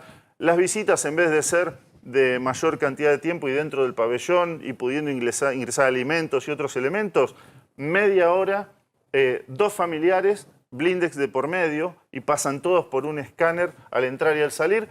Y este régimen se va a ir ajustando en la medida en que no comprendan que están presos y que tienen que cumplir con la ley. Está muy bien esto que estás diciendo porque la verdad es que en los últimos años hemos visto unas situaciones realmente impúdicas de cómo tenían privilegios los presos y cómo tenían líneas telefónicas y cómo podían manejar el negocio desde adentro de la sombra, ¿no? Yo quería preguntarte por el tema de la policía. La policía, aquellos efectivos que son corruptos, aquellos efectivos que están cooptados por el narcotráfico, porque en un estado de narcotráfico tenés política, jueces, fiscales, policías que son tentados por el narcotráfico. ¿Qué están haciendo ustedes para romper con eso? Fundamentalmente, nosotros tenemos en primer lugar, quisiera aclarar, la política de persecución del narcotráfico, que es primariamente de la nación, porque es una cuestión que la propia ley declara de interés nacional y además, como ustedes saben, es un fenómeno transnacional. La droga entra por nuestra frontera aérea y terrestre fundamentalmente. Y nosotros tenemos una política de persecución del microtráfico, del tráfico en los barrios, a cargo de la Policía de Investigación de la provincia de Santa Fe, que nos está permitiendo hoy ir directamente y tumbar los búnkers que venden droga directamente al consumo. Que es un grupo de efectivos que están testeados, que tienen pruebas de honestidad, que son los que van al frente. Totalmente, mire, y la persecución penal del microtráfico en Santa Fe, el menudeo. Exactamente, el narcomenudeo, que se ha desfederalizado en otra de las leyes que propusimos al inicio de gestión de la legislatura, está centralizada en la Fiscalía General. Hemos hecho también una transformación muy importante en lo que es la Fiscalía en la provincia de Santa Fe, que tenía un modelo casi feudal, cada circunscripción tenía su propia política de persecución penal.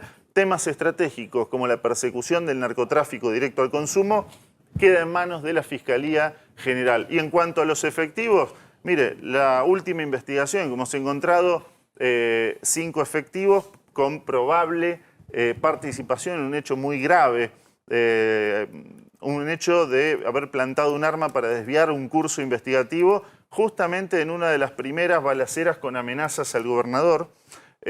Inmediatamente se los ha puesto a todo en disponibilidad y la investigación la ha llevado adelante la Fiscalía de Santa Fe, pero con participación de asuntos internos de la Policía de Santa Fe también. Ministro, quiero preguntarle cómo trabajan con lo que se denomina la ruta del dinero. Es decir, si siguen efectivamente aquello que financia el narcotráfico, más allá del narcomenudeo, entiendo que quizá tiene una incidencia federal, pero se trabaja el lavado consiguiente, se trabaja efectivamente los circuitos de dinero que sostienen una actividad de estas características. Bueno, la Corte Suprema en unos recientes fallos han determinado esto. Hubo un intento de la Fiscalía de Santa Fe de investigar autónomamente el lavado conexo y esto ha sido echado por tierra, estableciendo nítidamente la competencia federal en la materia. Pero sí, nosotros tenemos... ¿Ustedes necesitarían que eso lo pudieran hacer? Entendemos que el lavado de dinero debe ser federal por la complejidad y por la transnacionalidad de su propia operatoria. Pero sí hay una cuestión que hemos tomado desde la provincia de Santa Fe, en el marco del sistema de inteligencia que se está estructurando a partir de la ley. Santa Fe es la primera provincia en tener un sistema subnacional de inteligencia. Ninguna otra provincia la tiene, solo el Estado federal en Argentina. Una de las ramas va a ser la estructuración de un sistema de información patrimonial para tener justamente el seguimiento de los movimientos económicos ligados al crimen organizado. Un minutito. Ministro, ¿nos espera un ratito? Tenemos que hacer una pausa en A24. Quedaron todavía cuestiones para hablar, ¿no? Me gustaría preguntarle por el tema de una fiesta donde mataron a un líder de los monos hace algunas horas, que fue tapa de los diarios allí en Santa Fe, y también preguntarle si hoy un comerciante que no aporta puede trabajar tranquilo, porque hubo denuncias en estos años de que si no pagabas a estas gavillas no podía trabajar, y esto nos lleva al centro de una de las ciudades más lindas como es Rosario. ¿Nos espera un ratitito? Pausa, no se vayan, seguimos en Equipo de Noticias en minutos nada más. Bueno, estamos viendo y escuchando cómo se vive en Santa Fe por dentro con el ministro de Seguridad y Justicia de la provincia, con Pablo Cococcioni. Pablo, yo te preguntaba recién, porque los comerciantes, muchos de ellos en estos años han tenido miedo, han tenido que pagar muchas veces un peaje para no ser molestados por los monos o por las gavillas, ¿no? que integran esta guerra allí en la provincia de Santa Fe. ¿Cómo han logrado cortar con esto?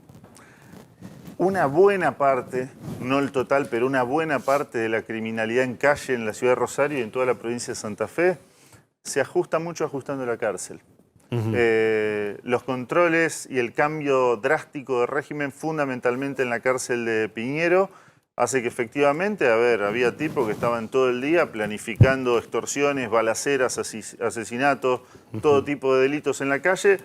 Bueno, ajustar eso y ajustar el régimen de visitas, que era muy liberal y permitía el contrabando masivo, me parece que contribuyó mucho. Reorganizar lo que es la fiscalía, centralizarlo, volver a centralizar la policía de investigaciones que se había destartalado en los últimos 4 años, también entiendo que está trayendo un buen resultado. Pero ganar la calle, ustedes ganan la calle, llegan a los barrios, porque el tema es en los barrios. El narcotráfico es la primera o la única situación de sustento de las familias muchas veces, donde los chicos terminan siendo soldaditos porque es la única manera de llevar un dinero a la casa. Digo, ¿cómo cortan con eso? Y organiza reemplazando el Estado. Claro, digamos, ¿no? ¿Cómo cortan con eso? ¿Cómo llegan a los barrios? Bueno, luego de organizar un piso mínimo de patrullaje que se había perdido por completo, hoy pasamos de 17 a 115 patrulleros en la ciudad de Rosario, se ha lanzado, de hecho hace 10 días, en la ciudad de Rosario un programa que recupera de gestiones anteriores nuestras, que es la intervención barrial focalizada. Se van tomando de a uno, de a 2 barrios, pero no desde seguridad, desde fiscalía, desde seguridad, desde la policía, desarrollo social, la municipalidad, hábitat, para abordar de manera integral todos los factores que hacen a la producción y a la circulación de violencia en el territorio, que entendemos que no se agota con la policía y con la herramienta punitiva, sino que tiene un trasfondo que hay que trabajar a mediano y largo plazo en factores estructurales como en lo social. Ministro, ¿por qué Santa Fe? Muchos dicen que es la puerta de salida de la cocaína de Bolivia y Perú hacia Europa. ¿Es así el asunto? ¿La eficiencia de los puertos santafesinos tiene que ver? No, ¿Santa Fe produce drogas o simplemente las exporta?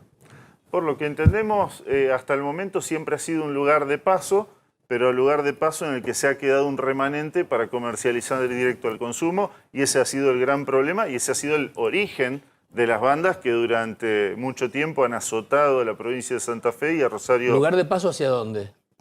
Bien, lugar de paso hacia Buenos Aires y de ahí, quién sabe, ya sale de nuestra Pero usted esfera de no conocimiento. ¿no sabe que se exporta a Europa la droga de los puertos santafesinos? No es que no lo sepa, no forma parte de la esfera de mi competencia hoy, por lo pero que pero ahí está el centro del asunto. Es decir, si no, ¿por qué no el lugar de paso no es Córdoba?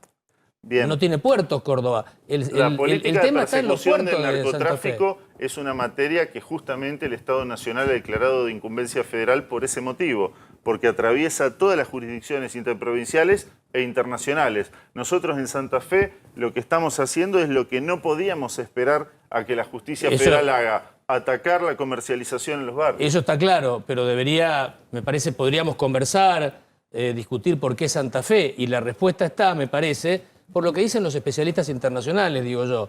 Es porque tienen puertos muy eficientes y en esos puertos, en los contenedores, va la droga a Europa. Y eso se hace logística en Córdoba, dicen algunos. Y las rutas son verdaderos canales de circulación de droga escondida en mercaderías normales que van a Europa. A pesar de exceder mi conocimiento y atribuciones, le admito su respuesta, Ok, por supuesto. ok, porque habría que en esas también trabajar en eso, ¿no? Bueno, es una tarea para, ¿Del Gobierno Nacional? Para el Gobierno Nacional, Ministro, por supuesto. ¿ha cambiado su vida desde que está en la función? ¿Su vida familiar? ¿Su vida, digo, cómo es hoy, cómo vive un funcionario que trabaja en Santa Fe? Nosotros tenemos, mire, a ver, tenemos nuestro gobernador que se está jugando el cuero desde el 11 de diciembre. Está muy amenazado. Y de ahí para abajo nosotros no podemos ser menos. Y Claro. el que no le gusta ya sabe lo que tiene que hacer. ¿Tiene miedo usted, ministro? Nosotros no podemos tener miedo porque el Estado no puede tenerle miedo a los delincuentes. Claro. ¿Detuvieron a los que amenazaron a Puyaro?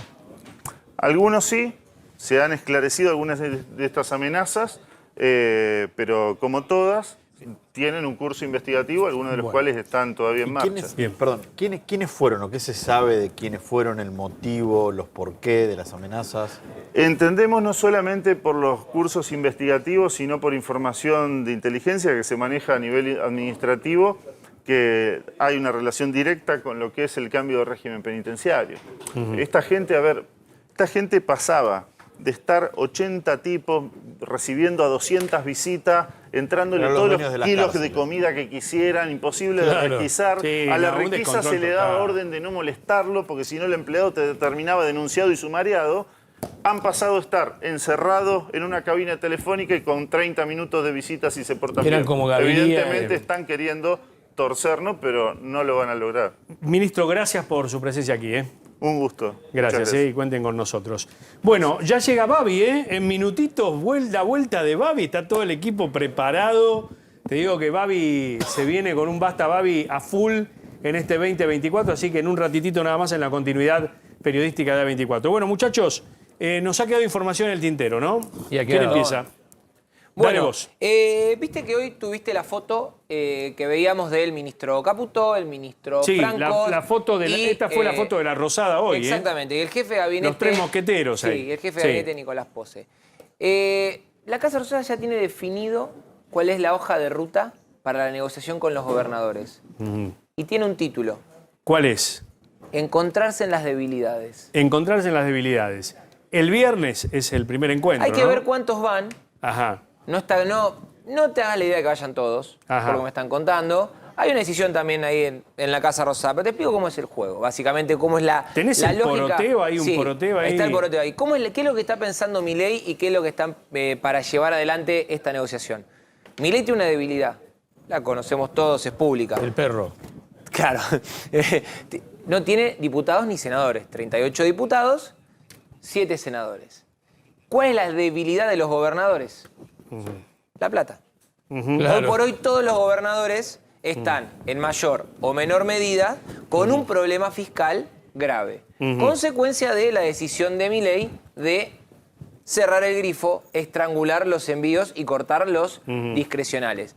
En esa lógica, lo que va a plantear Francos, Pose, Caputo y el propio Milei es encontrémonos en el medio, donde yo gobierno nacional tenga mayores apoyos en el Congreso y ustedes tengan un nuevo pacto fiscal que les permita tener mayores ingresos. Sumo una datita a eso, sumo el complemento. No está definido todavía que Milei esté en esa reunión. No, va a estar. La información que yo tengo no está definido. Va a estar porque no está definida esa presencia. Va a estar porque básicamente una de las condiciones que le ponen los gobernadores, los 16 dialoguistas, es hablar con el presidente. Ajá. Segundo a mí me elemento. contaron nueva ley ómnibus y paquete fiscal. Sí, Bueno, nueva ley ómnibus tenemos y paquete información fiscal. cruzada, Atención con la veremos. reversión de ganancias. Tenemos información cruzada, veremos lo que pasa. ¿Ya va a entrar? Muy bien, señores. Bienvenido. Se pueden ir porque ahora entramos nosotros. No, faltan 5 minutos. Faltan 5 minutos. 5 minutos. 5 minutos. No, tengo que acomodar las cosas. Bueno, acomoda, tranquilo. Hiciste un pico acá, hiciste un pico. Tenemos información cruzada, Para Mariano. que tengo para contar algo. Para un cachito. Sí. Porque lo que entiendo Sí. es que la ley ómnibus es la que está. Y para los gobernadores, privatizaciones, facultades delegadas y jubilaciones siguiendo inflación, eso es innegociable. No va a estar Bien. tampoco eso. Bueno, no, me no. dejan decir una cifra, 126.852.000 pesos es lo recaudado por la Vendimia Solidaria 2024 en el habitual programa La Cruzada Solidaria, Vendimia Solidaria de la Fundación Grupo América, con transmisión de Canal 7 en el día de ayer. Impresionante la recaudación de este año allí con el almuerzo en el puesto San Isidro. Reitero, 126.852.000 pesos recaudado en este caso por la Fundación Grupo América en la Cruzada Vendimia Solidaria. Bueno, nos estamos despidiendo. Ahí viene. ¿Sí? Babi está buscando Escúchame, trabajo. te voy a extrañar, de verdad. ¿Sabés que te voy a extrañar? Te voy a extrañar, de verdad. Algún día volveré. Y pronto. Algún día volveré. Escúchame, pará. Si el número sigue igual, pronto vas a volver. Bueno, cuando vos quieras, Mira cuánta gente soy pasó, materia mira dispuesta. aquel mira. Soy materia dispuesta, Sí, escúchame. bueno, dale, anda. Escuchame una cosa. Otro que tiene programa nuevo, el Cabecito tiene programa nuevo también. Todos tienen Pero programa nuevo. Tiene programa nuevo también, Y Cabecita. si se nos cayeron todos. Cabecita, ¿viste? Estamos solos. ¿Viste? Faltan 4 minutos. Bueno, nos vamos. No, para una cosa. No, sí, faltan 4 minutos. Vean a Doman mañana. Mañana. Faltan 3 minutos, faltan 3 minutos. ¿A quién le quedó información? Martín Angulo, lo de Cristina. Martín nos va a contar lo de Cristina, dale. Tiene jueces para Sí. el juicio Sí. por la firma del memorándum con Irán. Ajá. Cristina Kirchner, los 3 jueces que salieron sorteados para intervenir en ese juicio, que fue reabierto el año pasado, Cristina Kirchner los había recusado. Los jueces habían aceptado ese apartamiento, entendía que los motivos eran materiales, tenía que ver con que habían intervenido en otras causas vinculadas al atentado al AMIA, pero hoy otro tribunal oral que revisó esos planteos dijo que no, que los 3 jueces deben intervenir, Ajá. que no se deben apartar y por lo tanto quedó confirmado el tribunal oral. 2 de esos 3 jueces son los que la condenaron por el juicio de la obra pública. Así que Ajá. van a Atenti repetir con eso, entonces. causa por la ¿quiénes firma son? del memorándum con Irán. Queda pendiente ver cómo sigue el proceso y cuándo se pone fecha de juicio, si es en lo inmediato o a más largo plazo. Mañana, Profesor. Super Tuesday. ¿Qué es eso? El Super Supermartes. Supermartes. El Supermartes. Elecciones internas, primarias, en 15 estados de la Unión Americana, de los Estados Unidos. Ajá. Parece Bueno. que Trump va a arrasar. Bueno, ahí en la estamos interna entonces. republicana. Mañana a la noche nos contás. Sí. Vamos a estar con los Así es. resultados mañana por la Milei en noche. Expo Agro mañana también. Sí, atenti con esto. Milei con desde ese las dato. 11 de la mañana en Expo Agro. Así es. Uno de los pocos presidentes que va a la muestra del campo. Va con expert. Sí, y va con el Se va a secretario de encontrar con Agricultura. Me estaban contando hoy desde La Rosada que no muchos presidentes han ido a la apertura de Expo Agro. Creo que fue Macri y él. Y Porque hay dato temas ahí. para conversar. Porque vas a tener un encuentro entre, puede ser, Kicillof, Milei y Francos. Bárbaro. Gracias por habernos acompañado. Basta Babi versión 2024 ahora en Duplex. Chao.